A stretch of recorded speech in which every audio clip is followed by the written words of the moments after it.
Good morning, everyone. Welcome. We are waiting for a few more minutes, so we will leave the possibility of some more people to join us.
Okay, so good morning, everyone. Thank you very much for joining us today for this webinar.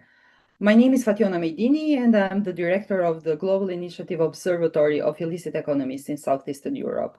Today, we are pleased to present a new Global Initiative report, one that is truly unique.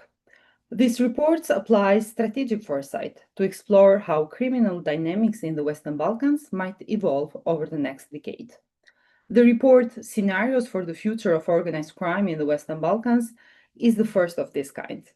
It looks ahead at how organized crime may develop and encourage all stakeholders to take a proactive stance rather than just a reacting one as events unfold.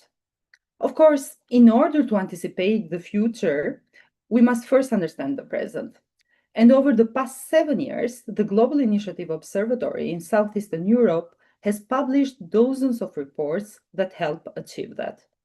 These reports have analyzed not only the trends of organized crime within the region and the activities of the Western Balkan criminal groups abroad, but also the role and the impact of corruption, as well as the impact of the foreign sanctions in the region.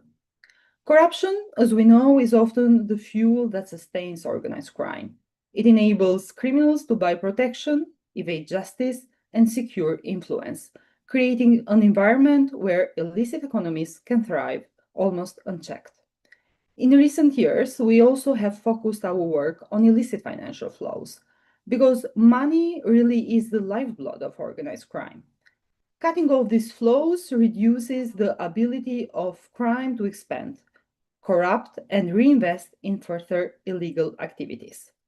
The work with IFFs is especially important at the time when there is a growing alarm across Europe that organized crime is increasingly influencing and infiltrating legal economies. And of course, this is also true for the Western Balkans. So when we look to the future of organized crime, it is imperative that we can take all of these elements into account. I would like to sincerely thank my colleague for translating this research that we have done throughout the years and the signals that we see every day into elements that help us foresee the future, and for bringing, of course, these reports to us. I now have the pleasure of introducing the authors of this study, starting with my colleague Walter Kemp. Walter is the Director of Communication at Global Initiative and a former director of this observatory as well. Previously, he had held senior roles at the OSCE, UNODC, and the International Peace Institute, and he is currently also a senior strategy advisor in Geneva and lecturer in Vienna. One of the authors of this study is also my colleague Yanis Vlasis, that is unfortunately could not join us today. Yanis is an analyst at Global Initiative with expertise in anti-corruption, organized crime, and justice sector integrity in the Western Balkans. He holds law degrees from Warwick and Leiden universities. I also have the pleasure to introduce and to welcome Oliver Gnad. He's the co-founder and the managing director of the Bureau of Current Affairs, a Frankfurt-based think and do tank specialized in strategic foresight and scenario planning. He also serves as an advisor on geopolitics and holds a PhD in contemporary history. With that, I would like to pass the floor to my colleague Walter Kemp that will take us through the study. And finally, please don't hesitate to type any question that you might have in the chat box. We will dedicate some time at the end of the session to answer your questions and comments. Thank you again for joining us, and Walter, over to you. Thanks very much, Fatjona. And as you said, the tendency when looking at organized crime is to be reactive, to study what has happened, and if we're lucky, have an accurate snapshot of what's going on, for example, in our hotspots reports. But we seldom have the time or the possibility to look over the horizon and try to anticipate how organized crime might evolve. The Global Initiative came out with a report last year called The Fifth Wave, which looked at possible futures of organized crime. We've also talked about the importance of strategic foresight in a report that also came out last year called Intersections, which was talking about the need to think ahead, to plan ahead, to not only be reactive. And we thought, well, why don't we apply this methodology and this approach in a particular region? And we thought the Balkans would be a good place to do that. We reached out to Oliver Gnad, who is a leading expert on strategic foresight and strategic anticipation. He will explain a little bit about the methodology, and then we'll look at the scenarios that we have in this report called Danger Ahead. And then we'll have an opportunity for you to ask questions both about the scenarios, but also about the methodology. Oliver, over to you. Thank you, Walter. Welcome everybody to this webinar. It's a pleasure to be here. It was a pleasure working with the Global Initiative. My task now is, as Walter just said, to introduce you a bit into the methodology, which is probably not unknown any longer because strategic foresight is now a standard methodology for many public and private organizations. So would you please share the slide, Claudio? So next. So if you can go further, next please, and one further. Here we go. So what is foresight, strategic foresight, in comparison to a very traditional analytical approach to looking into the future? First of all, it's very important, and we cannot repeat that often enough. Foresight is not about prediction. Obviously, nobody can predict the future. Because a prediction is a definite statement about what will occur in the future, and nobody would take that bet in political in policy making and in any parts of our lives. So prediction is not what we do. What we neither do forecasting, which is like a weather forecast, which we call it's a qualified and a bounded statement about the future. A forecast comes with the information about how accurate a prediction is. As you can think about the weather forecast, it comes always with kind of information how accurate or inaccurate that is. Foresight is neither that. Foresight is a way to reframe our current views about the future and look through different frames to see whether the future can be different than a linear progression of what we already experienced in the past. So the idea is to build as many frames, as many possible ideas about how the future can unfold. And it is thinking in the plural. So it is about thinking to have a quiver of ideas how the future might plausibly unfold. It is many plausible pictures about the future. And this is different from prediction or forecasting. It is anticipating change in different modes and manners to be ready to mitigate risks, emerging risks, but also to better understand emerging possibilities and changes which could enhance your position in policy making. Because if you haven't seen it before, you will not detect what is emerging. So having an idea through scenarios, visions about the future helps you to understand more quickly about what is coming up and whether you need to prepare for it or not. Next, please. So we all know, and I'm sure you're familiar with the VUCA abbreviation. It was dubbed by the American military in the late 80s when the bipolar world came to an end. And it describes the kind of ball game we are in now in a multipolar world. It's not the bilateral ping pong game any longer, which we were kind of used to during the Cold War era, the bipolar era. We are now in a multipolar game, which more resembles of a billiard game. Once a ball is being kicked, you cannot anticipate the reaction of all the other players in the field. So the volatility, which means the dynamic of change and exchange is rising exponentially, which creates much more uncertainty in the system. You cannot predict the outcome anymore. Hence, we describe it as a complex world. A complex world is different from a complicated world. A complex world is constantly interacting. So you cannot foresee any reaction by actors or by systems. So you have to apply much more dedicated methodologies like system dynamics modeling or scenario building to look into the future through different keyholes to see, couldn't it be different than I expect or have experienced in the past? Hence, the world we live in comes with a great extent of ambiguity, which means there's more than just one meaning to what we see. Next. I'm sure you all know the famous saying from Donald Rumsfeld when he tried to explain why the United States had to go to war on Iraq in 2002. And he came up with this famous quote, there are no knowns, things we know that we know. There are known unknowns, the things we know we do not know.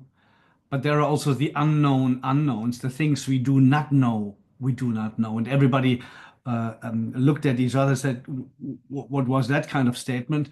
But we know by now that he was in a briefing with his CIA analysts, which used this concept of unknown unknowns to make policymakers aware of the deficiencies in looking into the future. Next, please.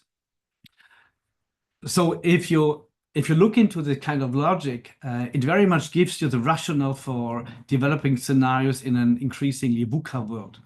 So if you know that you know, you mean you have all the knowledge to make immediate decisions. You act immediately. You do not waste time to act, and you do not waste resources to act, which is important, particularly in the public sector. We're still good in the realm of the known unknowns. This means you are aware of the information deficit you have. You can sit there and say, okay, I cannot make a decision now because I have to get more information in. So you monitor over time passively, or you do active research, which we usually do in think tanks and in public policy institutions too. So we're still kind of in the comfort zone in the area of the known unknowns. It becomes much more tricky and much more dangerous if we enter the world of the unknown unknowns, which means there is a cognitive bias very often in decision making. We have somewhere the information in our systems or our companies, but it's not being brought up to the top political level, to the decision maker level. So yes, there's spread knowledge or data in the system, but we don't make use of it. So it's basically lost. So what we do need to do is we need to explore. This can be done again through research, or we need to make sure that the diverse knowledge in the system, which very often is society at large, needs to be collected, that's available for decision maker in decision making process. When it's really becoming difficult and dangerous is if we ignore emerging change, the unknown unknowns.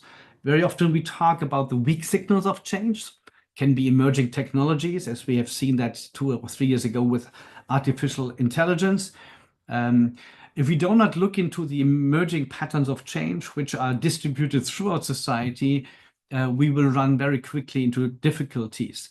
So the notion that change is a kind of linear process which we can somehow manage, as we all know, is an illusion. So we are much more in the kind of disruptive environments today due to the many actors and change patterns. So what we can do is either sit there and scan what happens, not a good idea for policymakers, or we sit down and develop scenarios. And how we do that, I explain you in the next 5 minutes. Next, please. So very often, and you know the concept of hindsight, very often we can explain in hindsight after things occurred why this logically needed to happen. The very minute we're in the crisis, we do not know how it's unfolding. So the kind of social construction of the past can be applied to the social construction of the future. If you can only make sense in retrospect of what happened, that means this is a social construct, and there are things we haven't seen emerging when we were in a crisis, which we probably could have detected. In an example, probably as a German, I'm based in Frankfurt, is the fall of the Berlin Wall on the 8th of November 1989. Nobody would have expected that, but we had many signals and signs and developments throughout the 80s, which hinted at this development and made it a possibility at least. So if we can apply the logic of hindsight to future thinking, then we start where traditional think tanks start, it's insight. So that we know that change is the only constant we can rely on, and what classical policy analysis does is getting the insight at hand, data, interviews, the strong signals of change to make sense of it, which, as we have seen during the last 20 years, I would say, is not enough, because disruptive change has a much bigger impact on our societies than we would like to see. So this brings foresight into the picture, and this is about anticipating change before it happens, to be prepared for risk management or opportunity seizing. So, and this is being done, next please, through a deep analysis of different trends. I talk to this in a minute. So we differentiate between visioning. So it's the question of what is the one future I would like to prefer to see, which is what policymakers very often do. The promise of a better future, be it sustainable, secure, or prosperous. Policymakers very often sell single futures to voters. What foresight does, we call it explorative futures. In the middle, we look at all the trends and actors of change patterns to see how the future can unfold depending on who acts with which resources, interest, and intent.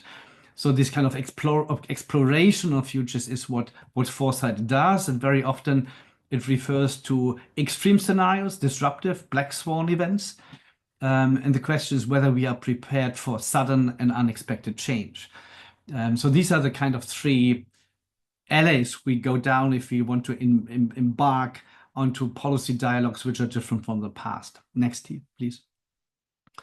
So what we do is we differentiate the future in, let's say, 3 layers of the future, and we call it the near, the next, and the far, or the distant future. The near future, obviously, is where we live in right now. It is the political and the societal decisions we made in the past to embark on a journey to improve our lives, be it on reducing climate change, being on enhancing defense, be it on changing our industrial base. So we had already a discussion within society and policymaking. We made our decisions, we allocated resources and awareness to it, and we are in the phase of creating this near future. So it's basically here and now with the perspective of the next few years. Very often in democracies, it is legislative periods. What we're most interested in when we did this project is the next future, which is very often depends on where you look at. It's the next 10 years, which is attached to some kind of 2 periods of decision-maker processes in any kind of political system, because you have to allocate public resources to it, and you have to win over the public to follow your policies. And these next futures are very much depend on the mega trends which unfold in this period and shift power dynamics and system dynamics over the years to come. And they are very much influenced by key actors, obviously, which are changing during that period. It's changing with the big mega trends which unfold in that period. We all look very much into technological change, I would suppose we should look much more into new players and new alliances now when it comes to geopolitics. So there's a growing degree of uncertainty about how the future will look like. We do not look in policy, in the policy realm too much into the far future, which is the decades to come after the 10 years time frame, because those long-term developments very much depend on the decisions we take today or within the next few years, and the megatrends which unfold and become the default system. You cannot predict them or can build scenarios long-term because you do not know the default systems within the next 5 to 10 years. The policy making very much relies on the next future analysis. Next, please. How do we do that? We look into different, it's signals from the future. It's different data from the future. It sounds kind of awkward, but we all know that we constantly look at trends.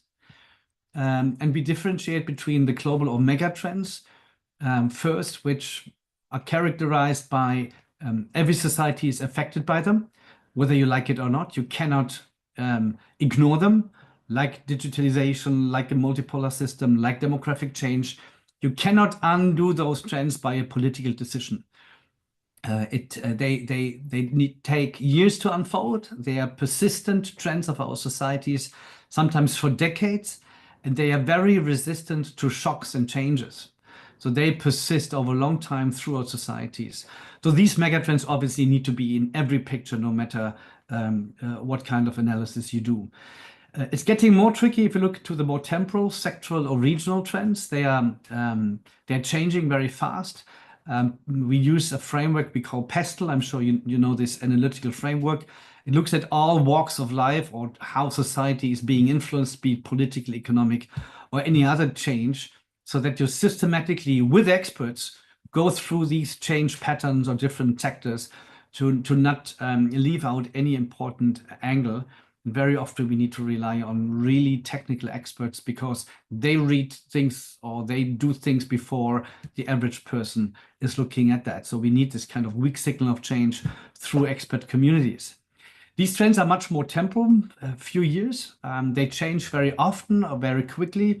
An economic recession can be changed depending on policy you apply. Bottom line is these changes are prone to societal and political decision-making. Yes, they might take time to unfold, but they are prone to decision-making of society and policymakers, other than global megatrends. What is the most difficult thing is what we call the horizon scanning, the weak signal detection.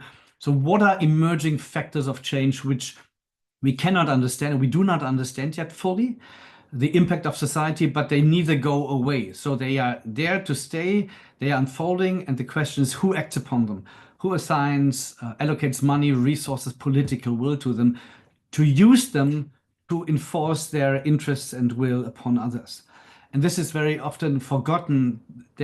It's not trends which are changing the world. It is actors who have an interest using those trends to get their interests through. Next, please.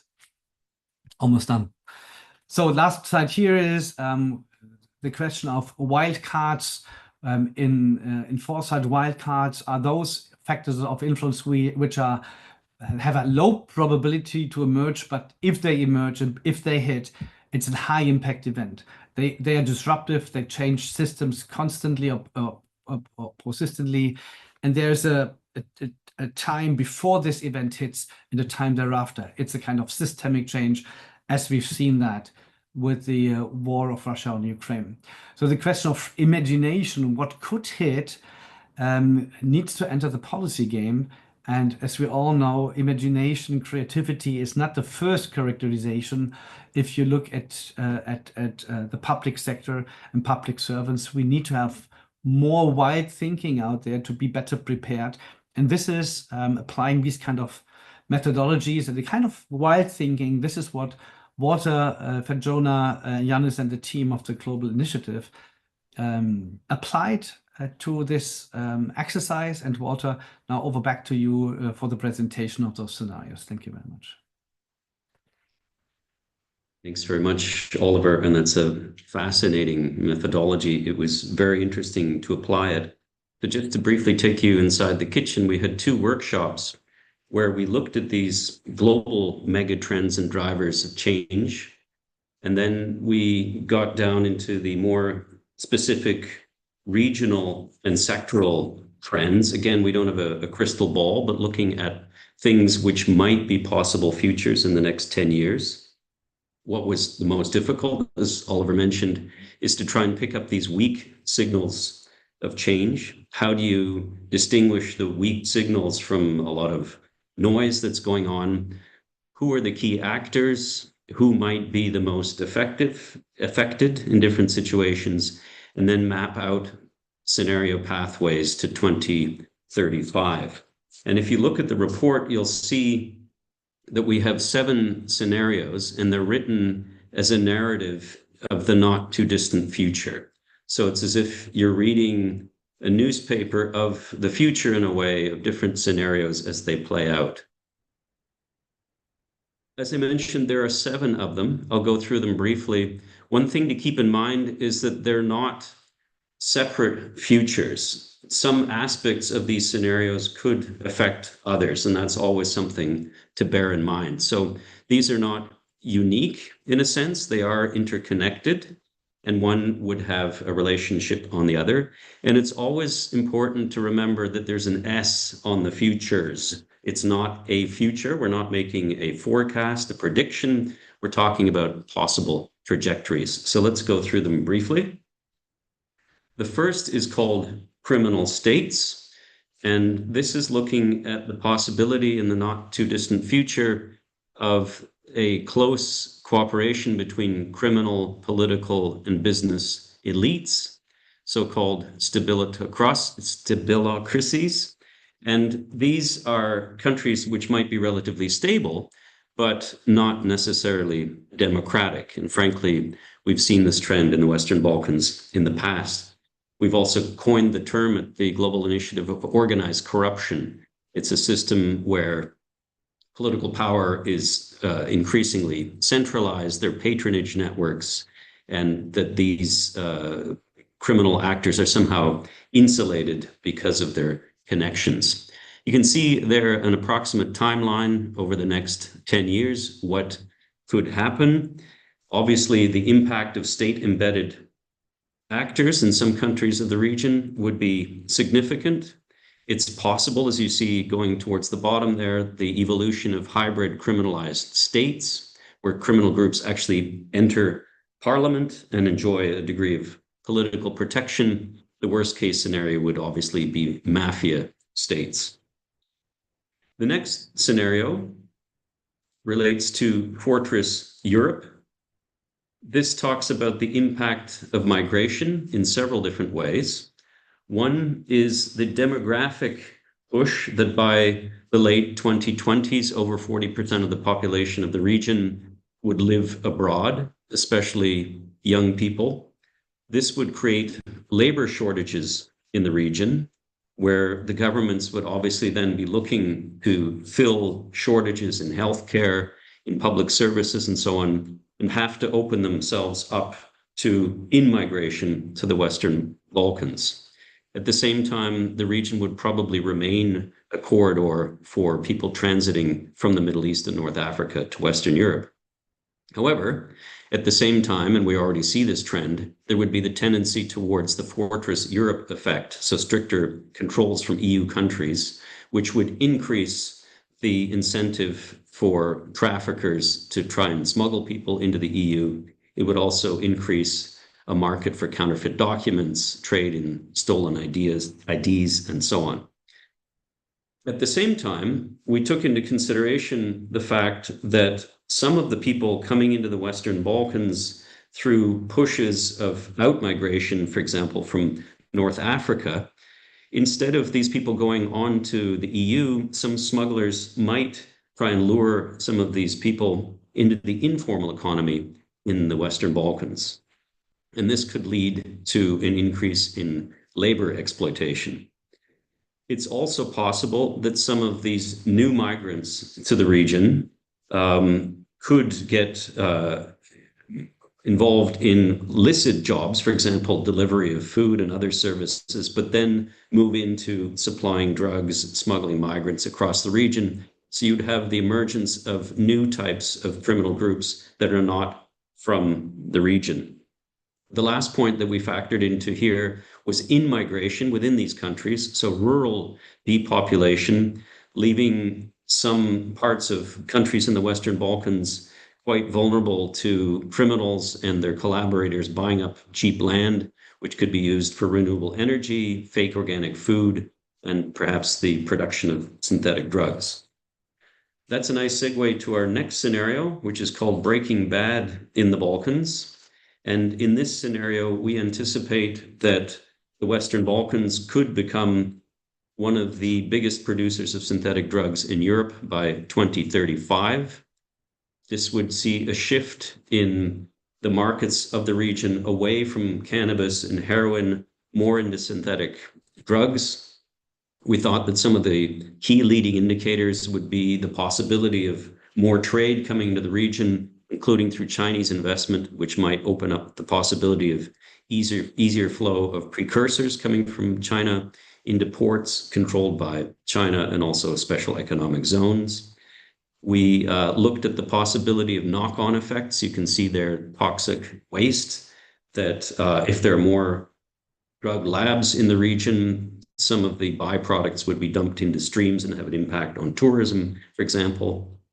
The situation could become so acute, for example, through the exploitation of technology, that drones might be used to fly the drugs across the Adriatic into Europe or into countries bordering the Western Balkans.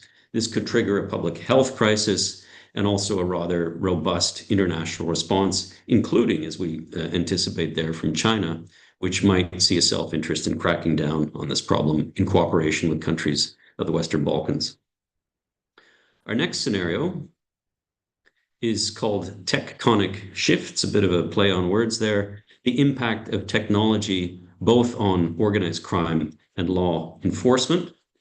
The view of this scenario is that at the moment, although there's a relatively low danger posed by cybercrime, that in the next few years, the Western Balkans could develop as a hub for cybercrime as a service, that this might be triggered by advanced use of technological skills learned from money laundering, particularly the use of cryptocurrencies, but also the use of AI to carry out misinformation campaigns.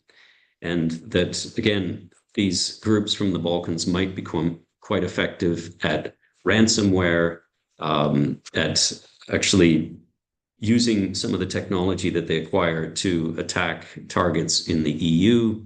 And as we anticipate, if this continues on that trajectory, it would become so serious that the EU might actually invoke the solidarity clause of Article 222 in the Treaty of the European Union that would have a kind of joint response to reduce the potential threat of cybercrime coming from the Western Balkans. The next scenario is, I think, already coming true. We called it rent-a-mob. And we've, again, seen this in the past, but our prediction was that this might become more acute. So you have criminal groups in the region that diversify their services and cash in on their reputation for violence and are hired either by people abroad or by groups in the region, including political parties, to be used as a kind of muscle to disperse crowds, for example, during anti-government protests or environmental protests. We've already seen links in the region between football hooligan groups and political parties. This could become more acute. One of our strategic foresights is that some of the most feared groups from the Western Balkans could include members with combat experience from Ukraine, and that you could get rather nasty alliances between paramilitary and criminal groups working with political parties, for example, to foment inter-ethnic conflict or to be used to put down any kind of opposition. At the same time, we thought that these groups are not just thugs. Some of these criminal groups might be able to attract people with rather sophisticated skills. As I mentioned, cybercrime as a service, and could then be used to actually stir up trouble abroad. The next scenario is number 6, and we were looking at scarcity markets, in some cases, water mafias. I was surprised in the workshop that this one actually had the most pushback from some experts, saying that this is not very likely in the Western Balkans. But nevertheless, if you look at current weather patterns, not least this summer, you see that there are already higher temperatures. Our prediction is that by the 2030s, higher temperatures lead to deaths and droughts in parts of the Western Balkans, more extreme weather conditions of flooding and large amounts of snow in the winter. As a result, water becomes a valuable commodity. So we're not talking about an illicit commodity, but something licit like water. And that could be attractive for water mafias. You could have sand mafias for construction. Also, the vulnerability of Western Balkan countries moving towards the EU as part of the green transition, getting access to more subsidies. This could be attractive for groups that are effective at corruption, for example. We even thought about the possibility of artisanal mining in the region. If there's an increased demand for copper, gold, lithium, and there are mines which are relatively abandoned or not secured. Somebody in our workshop said, yes, but this is not Africa. Who knows what might happen if we do have scarcity of commodities like water or certain minerals. The last scenario is looking at the possibility that things actually get better. We called this crime is elsewhere. It's not to say that there wouldn't be any more organized crime in the Western Balkans, but that the process of EU accession would move in a positive direction for at least a majority of the country. In the region, there would be greater law enforcement and criminal justice cooperation. There could be a normalization of relations between Serbia and Kosovo, which would enable Kosovo to join the OSCE and Interpol. There could be a move away then of criminal groups from the Western Balkans to other parts of the world. Frankly, we already see that some of the main activity of criminal groups from the Western Balkans is not in the region. It's in Latin America, it's in Western Europe. They're laundering their money in the Middle East. So that this trend would actually continue to the point that by the time we have our Global Organized Crime Index in 2029, the scores of criminality would be rather low and the scores for resilience would be quite high. We also were anticipating that with the digitalization in the region, of course, there might be concerns in the process of EU integration, but that Europol, for example, could open a digital forensics office in the region. There would be much more cooperation between law enforcement agencies from the Western Balkans and their neighboring countries. So this is a more positive scenario that would suggest that more young people would want to stay in the region. You would have an educated workforce. You would have good governance, less vulnerability of the region to organized crime. So those were the 7 scenarios. Again, I stress that we don't have a crystal ball. This is scenarios designed on the basis of certain trends and drivers of change and certain probabilities. Again, you have to anticipate the possibility of links between these different scenarios, that not only one of them might happen, and that the reason we did this is not as a kind of intellectual exercise, but to help policymakers to think over the horizon and think a bit more strategically about what might be coming, and then try and prepare more effectively for it. To see how to use this tool, I turn it back to Oliver, and then we'll open up the discussion to all of you. Oliver.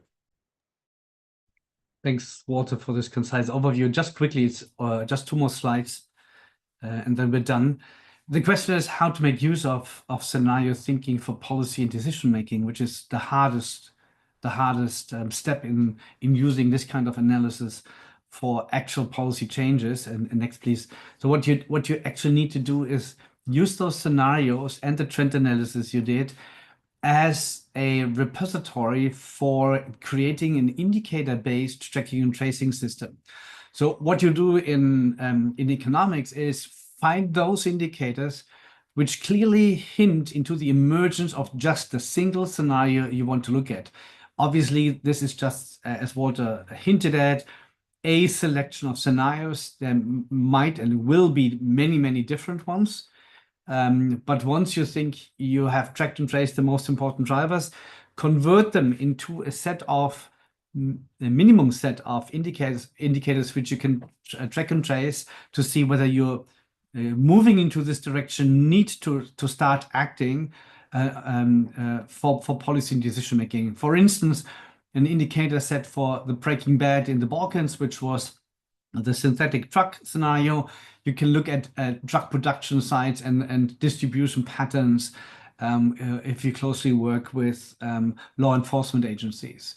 You can look into the environmental impact, what you can find in, let's say, sewage or whatever. So there is hard indicators, hard data, which you can collect once you have a notion about what this kind of new activity, which is hidden to the public eye, what this kind of new activities would bring up as new data. And you can only make sense of this kind of, for instance, environmental impact in sewage if you know what you're looking for.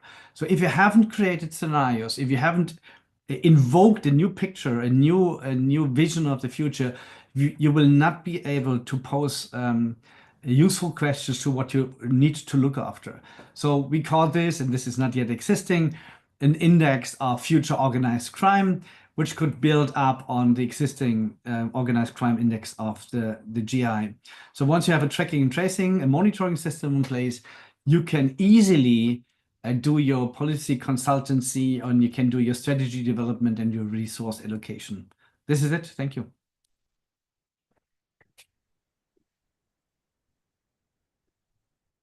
Okay.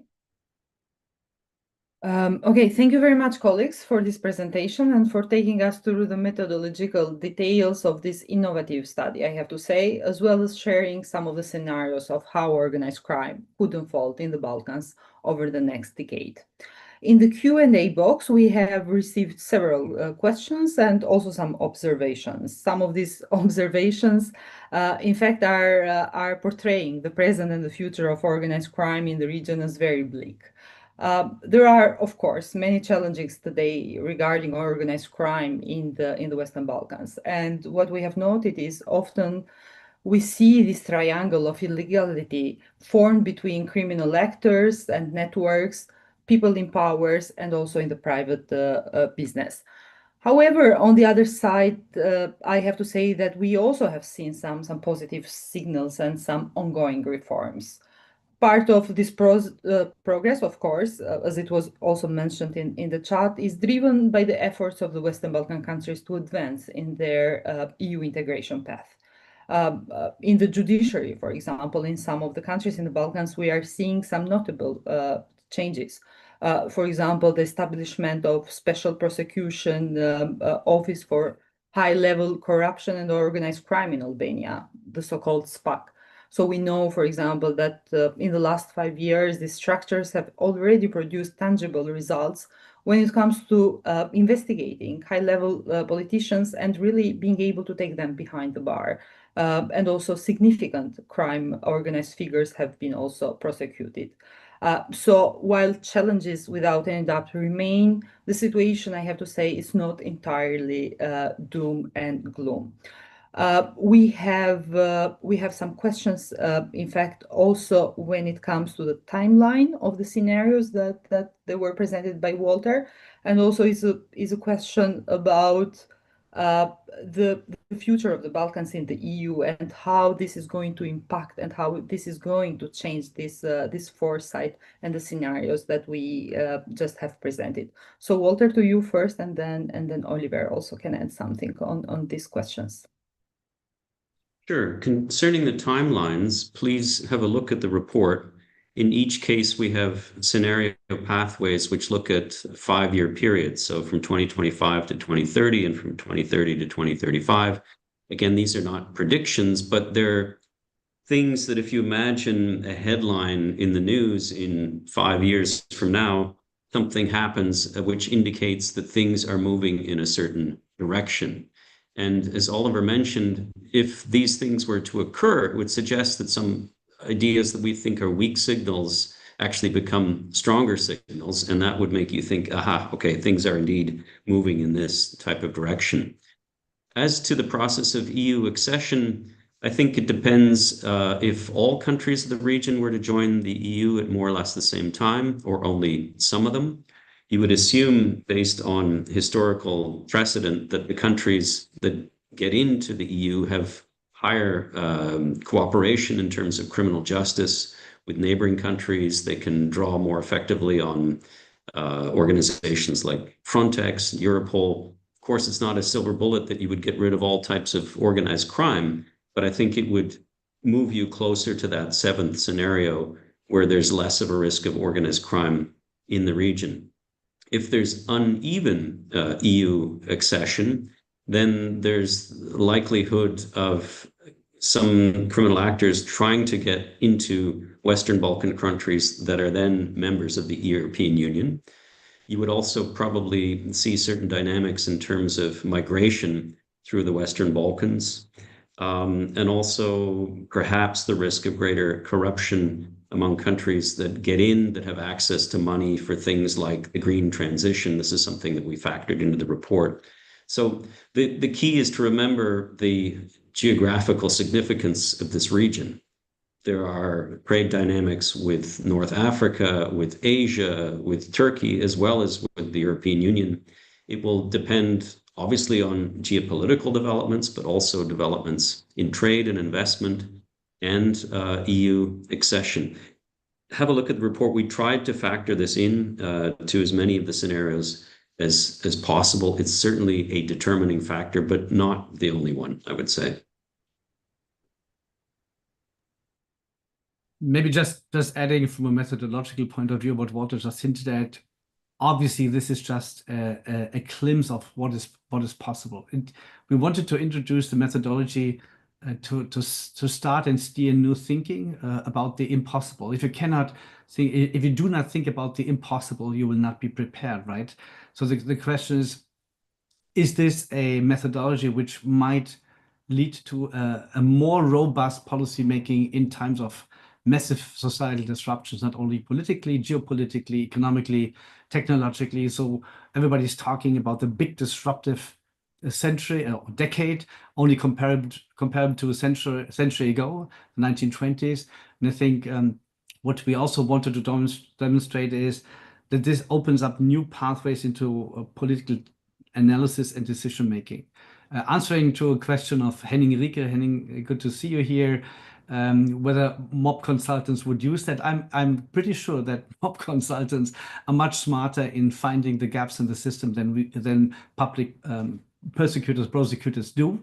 I think looking into the potential of emerging change is exactly what illicit actors are doing constantly to find the gaps in the system. And if you do not engage in the same way, we will never find those gaps because they will not present themselves to us. So we need to detect them in smart thinking, and this is why we think this is something necessary. One thing we didn't do is a trend always will be answered with a counter trend. So there will always kind of be a pendulum swinging back and forth. So it's not that a trend is unraveling without any reactions from its environment. There are always counter trends and counter actors. And to go deeper and deeper into this kind of analysis of system dynamics would be the art of the game. So this can only be a start for new thinking. And thanks for sharing that journey with us here. Fatjona, can I just add this idea of the mob consultants, the implication being, are we giving good ideas to bad people? I think, as Oliver said, the criminal minds are generally rather devious and are always the first adapters when it comes to geopolitical change or new technology. And politicians are so focused on the crises of the day, as are law enforcement, that they seldom have the opportunity to stop and take stock of the situation and look over the horizon. And a very short-term example is the impact of the war in Ukraine.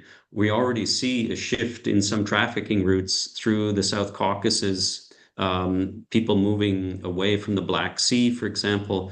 What would be the implications of the end of the war in Ukraine on trafficking of weapons, on new opportunities for criminal groups? These are the kinds of things that we need to be thinking about, because you can bet that the criminals already are. Indeed. Indeed. So there are more questions coming to the chat. One of the questions, in fact, it's about technology. It's about AI and how AI really can help in the fight against organized crime, but also what is currently done with cryptocurrency, which of course we are going very soon to have a study, in fact, about the gaps that are existing in tackling organized crime, especially when using cryptocurrencies, because what we see, for example, is less preparation from the authorities in the Balkans to track these kind of complex transactions that often are enabled by cryptocurrencies. However, I have to say that there are also some good results. So for the first time in Kosovo, in Albania, we have seizures of assets of criminals in crypto. Of course, there are initial steps, but authorities of the countries in the Balkans are going there. So of course, it's always a challenge. So you know probably that Western Balkan criminal groups, they are managing millions of euros every year. Sometimes these amounts they overcome by manifold the budgets that institutions in the Balkans and law enforcement they have in the fight against organized crime, and especially when facing with AI technology and other technologies, it becomes more difficult. And it's very important, in fact, that we have also raised these concerns in other reports that Western Balkans has a lot of need for support. And it can only make progress in the fight against organized crime if it is supported, especially by the EU, that is also the destination of these countries. And we have seen the results coming from this collaboration. And I have to say that fighting the organized crime in the Balkans is not only for the Balkan security, it's also for the EU and larger European security. Because as we know, and it was mentioned, we have a very strong presence of the organized crime groups of the Balkans in the EU countries. So this is a shared challenge. We have. Tona, can I jump in on the tech issue? That this, I think, was one of the more fascinating topics, because when you're taking a 10-year perspective, it's very difficult to anticipate how quickly technology might have an impact both on law enforcement and on organized crime.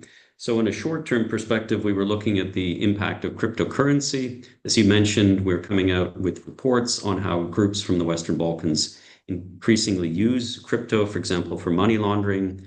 We know from recent experience how some groups from the Western Balkans were first movers in terms of encrypted communication, but how that's now a goldmine for law enforcement. Other short-term issues, there'll be a lot of unemployed drone pilots after the war in Ukraine. Where are they going? What are they going to do? And we were then looking over the horizon, what might happen, the development of quantum technology. And what really stopped our conversation was, could artificial intelligence itself become a criminal actor? And what would happen? That's something with implications far beyond the Western Balkans. But have a look at the report by Phil Williams called Fifth Wave. Maybe Claudio can put it in the chat. This looks very much at the impact of technology, both on law enforcement and organized crime. I think we're going to see an arms race in this respect in the next decade. Indeed. Judah, if I may answer the question, because I think it's essential, where is that? Let me just click through the thing, is Irene's question on data availability for this kind of scenario work or looking to the future. And I think this is the essence of anticipatory analysis, which Foresight is. I think the art of the game is to find those people who have a deeper insight into the weak signals of change. So as I hinted, change comes from the edges of society. They are hidden to the average people's eye. So what you need to do is you really need to assemble a very diverse group of experts which start using and working and actually producing those signals of change. It's easy to think about the tech community, but you more and more needs to look into the different actors communities and always ask the question, cui bono, who profits from which kind of change, and who has an interest and the will to change the current state of affairs by which means. So this kind of pestle framework, the kind of analytical framework, you have to look into the dark corners of society, of development, which is not yet in written form, or which you cannot easily adapt by using social media even. It is not yet published. So it's a big effort to look into those dark corners of change. That means you have to engage with expert communities on a very granular level. Thanks, Oliver. I see a question on Kosovo in terms of how Kosovo can move toward the optimistic path and scenario, and how it can have a better or collaboration with OSCE, Interpol, Europol for that matter, and so on. What we have seen is the fact that the lack of Kosovo being present in these institutions and having that ability to share information with these institutions, it has hindered a lot the efforts of organized crime and has created some new risk in the region. So there are, of course, criminals from Kosovo, from Serbia, from other countries in the region that they are benefiting, in fact, from this fact. They are benefiting from the fact that it needs for more time from Kosovo to connect with these institutions. But on the other hand, there's no cooperation between Kosovo and Serbia when it comes to criminal justice. And so this is creating real challenges for both countries, because we see usually criminals migrating from one country to another. And so in this way, they are not going to face justice. And so this is a real concern. But what is the solution for that? Of course, solution cannot come from Kosovo itself. I think that it needs to be more willingness and more pressure, for that matter, from the EU in order to facilitate the participation of the Kosovo in these bodies, because only this way not only saves the security of the region, but also the security of the EU itself. Because as I also mentioned before, these are some of the shared challenges that we have. So what happens in the Balkans, it has a big impact in Europe itself. So this is, I believe, the kind of mentality that we have to have when approaching to these very sharp security issues. Colleagues, do you want to reply any other questions or comments, or maybe add something that it was not already mentioned? Just the point in the chat of people appreciating the methodology. I would love to see other parts of the global initiative also apply it, see how it can be helpful in their region or in their sub-region. Again, there's no crystal ball, but I think both for programmatic planning, but also starting conversations within regions among countries saying, you know, I disagree with that, or have you thought of this? It's a good way to actually encourage people to get into dialogue, have cooperation, look over the horizon, and maybe realize that they have a lot more in common than they think they do. And I think in that respect, there are no right or wrong answers on this. There are some guesses which are more educated than others. But I think this is one of the values of the report is also a kind of confidence building measure to get experts talking to each other. And Oliver's point, I think, is well taken about the need to have a broad cross-section of experts taking part. It's not only law enforcement, it's people with different backgrounds who are experts on different types of trends. In some countries, they've even brought in authors of science fiction who might have, you know, very outside the box ideas, but okay, try and apply them and see how relevant they can be. So I encourage you, if you are interested in this topic, have a look at the report and the methodology, and also for GI colleagues to see how it can be applied in other parts of the world. In fact, Walter, is also a comment coming in that this methodology can be also applied in Latin America and the Caribbean region. In fact, it will be quite interesting to really see, because some of the issues that we are seeing right now with organized crime in the Balkans and Europe, in fact, they stem from what's happened in this region as well. So yeah, definitely yes. In order to have a more informed foresight, of course, you need to see all these moving pieces around and to try to connect the dots. Another question on Kosovo sanctions and how they can work and exposure, naming and shaming. So what we have seen in the past is the fact that there are a lot of sanctions also imposed in Kosovo, especially on criminal networks operating in northern Kosovo. Though they have been effective in Kosovo, they haven't had so much effect in Serbia, for example. And what we have seen is this criminals migrating to the other side of the borders, often without being not punished on their actions. So this is why you need a larger approach, and you really need other important players in the discussions, because of course a solution can never come in this moment from Kosovo and Serbia alone. But as I mentioned, what we are seeing is criminals that they are using these gaps and lack of cooperation. So this is indeed pity. In terms of sanctions, foreign sanctions, they also have been quite important in the region. And I just want to mention that we have published a report in December on the impact of foreign sanctions in the Balkans. Claudio can share the link. Together with the report, we also have created a very detailed database on all the sanctions that they have been imposed in the Balkans in the last 10 years, and what have been some of the impacts of those sanctions. And I believe this might be helping researchers in this field, but also policy makers.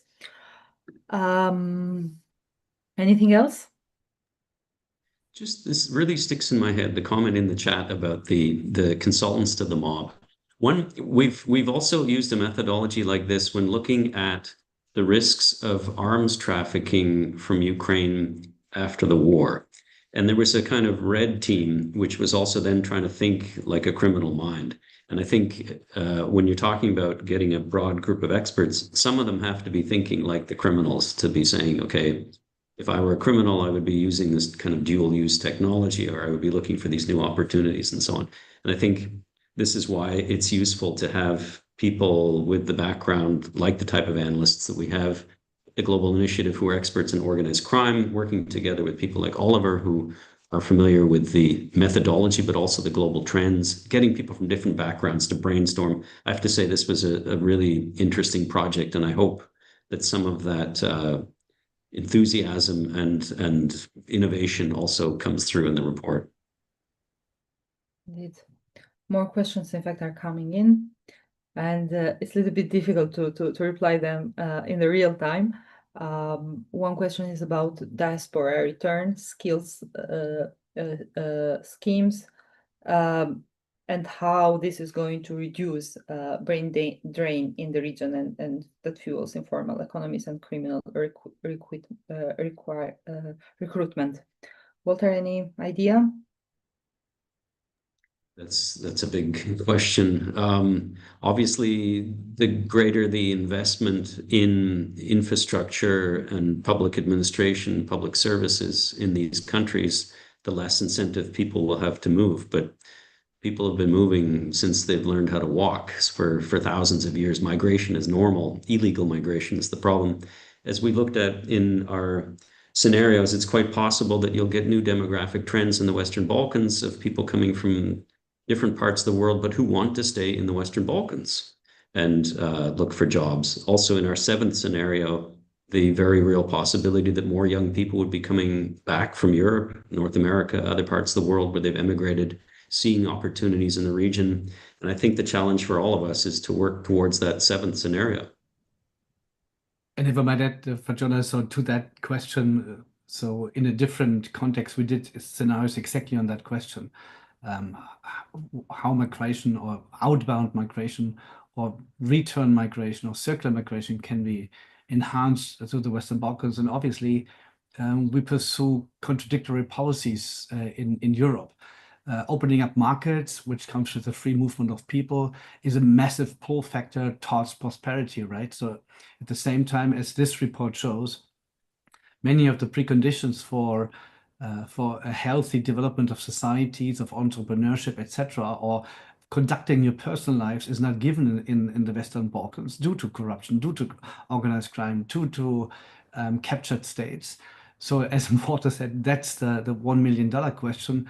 But I think we need to look at the pull and the pull force, the pulling and the pushing forces, and we are pursuing contradictory policies with regard to this kind of aim constantly, as we do in other policy areas, because we want to feed the animal and we want to try out the mob at the same time. So I think what is being a question here further up was, do we name and shame those who are in charge of doing exactly that? I think this is the role of civil society actors, which has limits, right? If you're active in a region like this, we see what happens right now in Serbia. So there's limits to what civil society organizations, NGO, can do without getting into harm's way. So I think this is an all of society effort we need to do. And the first step is better analysis and be honest about the contradictory factors which we constantly enhance our policies. So it is at the bottom line is we need to participate with as many good brains and name and shame the factors, and then be more political in our work and not stay in our analysis and say, now we know we can file them. So what is the question of influencing policymaking? And this is the shift, which is probably the hardest, as we all know. But this kind of thinking about the future sometimes enhances the process of, oh, we don't want to get there as a society, as parties or social groups. It's much easier to fight about the future than to fight about current stakes. So engaging in the future conversation probably eases the pressure on groups to engage and to collaborate. If I could just add, there are plenty of good reports about the future of the Western Balkans, kind of what ifs and different ideas about governance, regional cooperation, migration. One of them is by the Aspen Institute, which Oliver worked on and frankly was the inspiration for us getting together. So if you're interested more generally about strategic foresight for the Western Balkans, have a look at those. The other question that I think needs to be asked, and we didn't really deal with it in this report, is what is the future of civil society in the Western Balkans looking at organized crime and corruption? I think Oliver's last point is something we all need to take to heart, is to make sure that work is policy relevant.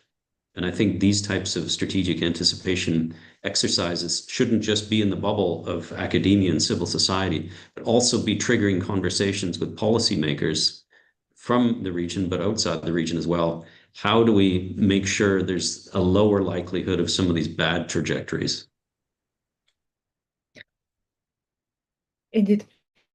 I also wanted to tackle a little bit this issue of the brain drain, and of course the Balkans is suffering a lot from the brain drain, and less and less educated people are really choosing to have a career in the region, which is bad.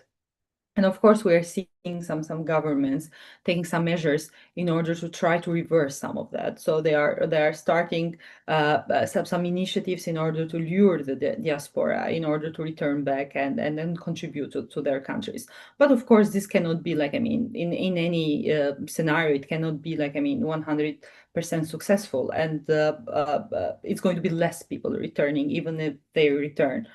Compared to those that will go abroad and have a life there. However, what we are seeing right now in the Balkans is a very interesting phenomenon, because Western Balkan, in fact, it has started to become West for many other citizens from other parts of the world. So we are seeing more and more people from Asia, from Africa, that they have started to come and work in the Balkans. And this, I have to say, it's a very good development. But how much this new influx of people coming in the Balkans is going to serve the legal economies of the region is something to be seen, because it's very much interconnected with what governments are going to do in order to help these individuals integrate in the life of the countries. So this is a big challenge right now. So what is going to be the future of these people that they are now in the Balkans working? And so we see their numbers raising every year. So are the governments of the Balkans going to see these people as potential? Are they going to see them as a potential in order to try and make up with the brain drain that they have had for 30 years? So this is something to be seen. We don't see a lot of engagement of the governments and a lot of interest in order to integrate these people in the system, besides the need that the business in the Balkans right now have to have working force. And I believe this is a discussion that it needs to take more attention in the region, because sometimes we forget that now there is a potential. There is a potential to have more people in the country, people that they are interested in entering legal economies, and what the government will do or will not do with them. It's also going to have an impact in the future of the region. Okay, questions are coming.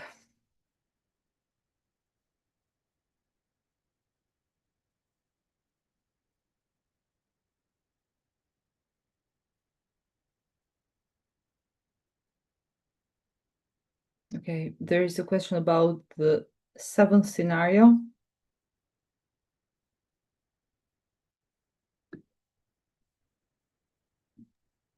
If I may start answering that question, Mark's question, on the question of, do you think a similar approach tracking positive indicators related to the sevens could be useful? Absolutely. So it is. So we call it a visioning process.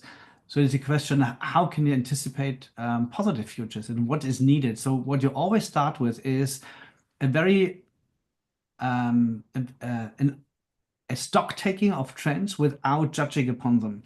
A trend is always a trend. It's a trend. It's a trend. The question of whether it is a negative trend for you guys or whether it's a positive depends on where you stand and how you look upon it, and for which purposes you want to use those trends. Right? You can use artificial intelligence in a very productive and in a democratic way, but you can also use it to design ransomware. Right? So the question is, what are the conditions for positive change? Which is policy making, right? So which kind of regulations do you need? Which kind of actors do you need at the table? Who needs to push for investments into which direction? What kind of transparency degrees do you have to have in place? So yeah, foresight is always, you can use this methodology for any kind of envisioning future actions or reactions to things. But the starting point is a very neutral analysis of which factors and actors are at play here, and what can I do with my resources, my networks, my capabilities to change it to the positive. At the end of the day, it's strategizing and make yourself very it's a rigorous analysis about the limits of your influence and with whom you need to team up to change to the better. That's the essence of it. If you also have a look at one of the last pages of the report, which talks about tracking and tracing, we explain how some of the indicators of the Global Organized Crime Index could be used, focusing on strengthening resilience. So on the one hand, you can be looking at the risk factors related to criminal markets and criminal actors, but we also have identified a number of resilience factors, which would tell you that things are moving in a more positive direction. And that, I think, when you're tracking and tracing and looking for indicators that you could actually measure, that can be quite helpful. Thanks, Walter. And Oliver, we have a question about Kosovo and then the current state of organized crime. And of course, Kosovo is part of the trafficking routes in the region. And as I mentioned also before, the difficult situation that the country has with Serbia is just enabling more criminals to exchange illicit goods through the borders, in those borders that for the police and law enforcement of both parties is difficult to work on. What we are seeing right now concerning in Kosovo is the fact of armed trafficking. So we're seeing more and more cases of Kosovo serving often as a transit route, sometimes as a source country for armed trafficking, and this is quite a disturbing trends. And one of the things that it's usually underreported, and now it has started to draw some attention, is the money laundering that is currently happening in Kosovo. So because of political and social kind of development in the country, we are seeing a boom in construction in the country, and in many cases, this also come with illicit money also being injected in the sector. Examples that we have seen also in some other countries as well. The future of another question is about the future of the Western Balkan crime groups and their engagement in synthetic drugs. So this is not anymore a thing that we can wonder if it's going to happen in the future, because it's already happening. So what we know is the fact that Western Balkan crime groups, they are quite flexible ones. So they are polycriminal. So they have started their criminal activities with human trafficking, migrant smuggling, cannabis cultivation, armed trafficking and cigarette trafficking, and they have transited to more profitable criminal markets like cocaine trafficking. Today, one of the biggest commodities that they group illicit commodities that they are present is without end up cocaine trafficking. But more and more, we are seeing also their engagement in synthetic drugs trafficking throughout the Europe and beyond, because those groups already have created a very good infrastructure when it comes to transportation of drugs, and that infrastructure can also being used not only for cocaine but also for synthetic drugs. And this is a real risk, and more we are seeing those groups not only trafficking cocaine and cannabis, as it has been somehow traditional, but increasingly synthetic drugs, given also the fact that there's increased demand in Europe and beyond for certain synthetic drugs. So this is indeed a real If I risk. can just add to that, imagine the existing networks and efficiencies of the criminal groups from the Western Balkans, but then also controlling the production of something. And that's quite possible with synthetic drugs, and that's something to watch out for. Yeah. I'm very glad, in fact, that there are so many questions. Of course, we are not prepared for all the questions. So these are questions spanning from drug trafficking, collaboration between countries in the Balkans and beyond, the aspiration of these countries for the EU, and also the overall environment and links with and links with corruption and that makes this environment in the Balkans fertile to organize crimes, and not only. We have still 10 minutes to go. Extremism. Organized crime and extremism. In fact, we have a series of reports on the nexus between organized crime and extremism in the Western Balkans that I can invite Claudio to share. Indeed, a month ago we had a very good presentation on this nexus and how the nexus is it manifests itself in the region. Yeah. That is something that it can be shared, and please take a look. And I believe that we can carry on this conversation. It's good that probably our email addresses have been shared already, and you can carry on and then send some comments or questions that you might have, and we can also share them online. So yeah, and also we can also prepare a package with all of our publications and share with you that participated today in this webinar. Any last word? No. Oliver? We just tried to answer as many questions as we could in the chat. Yeah, I just thank you for for being with us.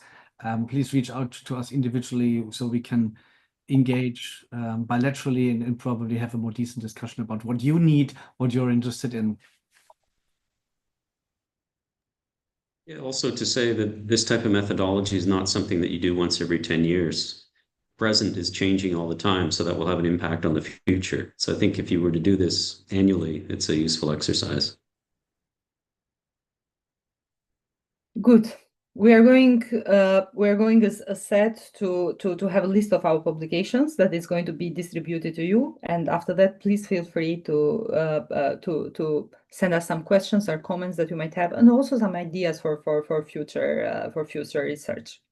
So, thank you very much again for joining us and showing a lot of interest, in fact, through your comments and questions. We really appreciate that.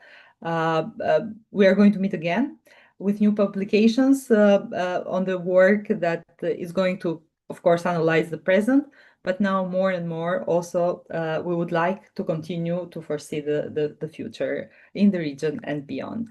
Thank you and hope to see you all again.